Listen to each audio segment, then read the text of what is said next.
We're here with Michael from UrbanKai, and we're just talking about the whole retail situation this past year, what's going forward.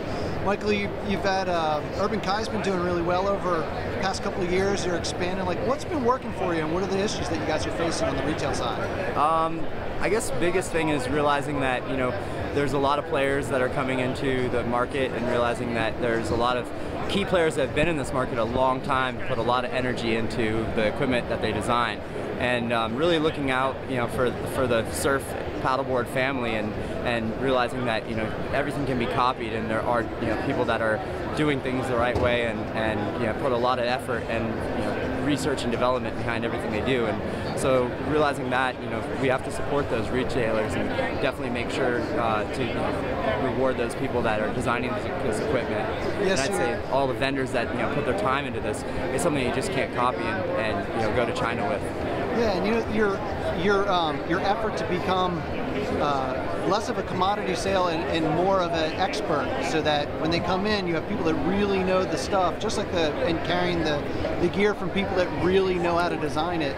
I mean that's part of it. I kind of use the analogy a lot with customers, talking about a bike store, and that you go into a bike store, and if you were to walk into a bike store and start asking them for Huffies, they're going to send you to Walmart, and you're going to kind of realize at a certain point there's a specialty in this industry, and the more that you can kind of distinguish yourselves as an expert, and that you carry quality equipment that you stand behind, that's going to be a key fundamental of the future of this sport. Yeah, and when you talk about these innovators, like you were just talking about Dave Dom, you're talking about Infinity, like what are the things that blow you away? Because I know you spend time with a lot of these people learning about the equipment. It's, these guys put their heart, soul, tears, I mean, I can't even tell you, there's so much that goes behind it.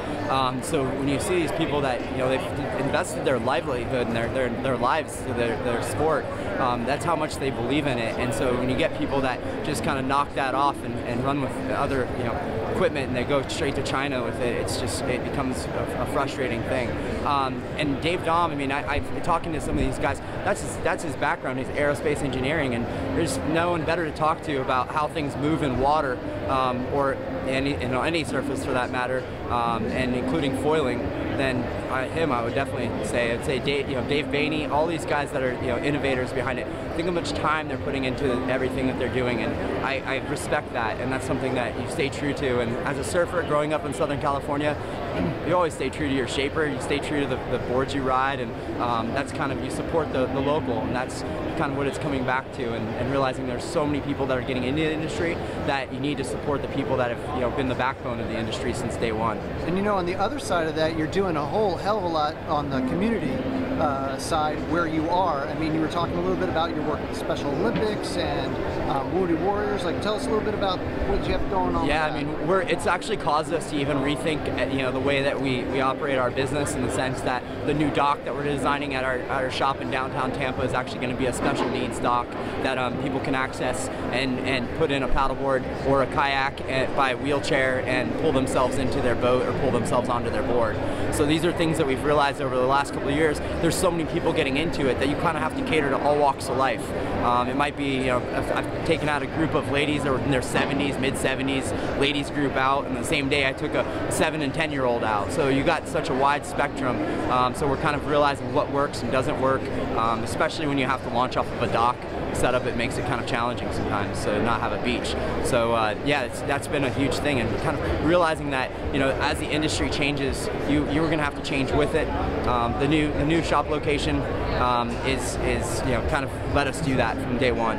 What are the elements of a location that make it, like, what are the things you look at when you go to these new locations and say? Protected waterways. That's something that kind of realized from our first location. There, was out in the open run zone and having to deal with a lot of boat wakes, reverbing off of seawalls, because we don't really have a beach in downtown Tampa. It's running a lot on the river. But also realizing anywhere that you're setting up a shop, that you have water that you can touch, and that's easy access is huge. How many people hate getting their board through an elevator and down to their car and putting it on top of their car? The more that you can make that easily accessible, the more people are going to paddle. Well, man, UrbanKai, check them out online. And is it just urbankai.com? Yeah, urbankai.com. Come visit us. We got 2 shop locations. The one in downtown Tampa.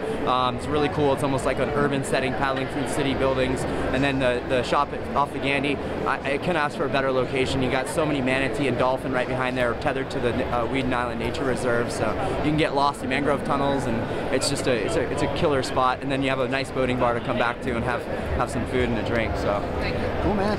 We'll Thanks, Michael. Definitely.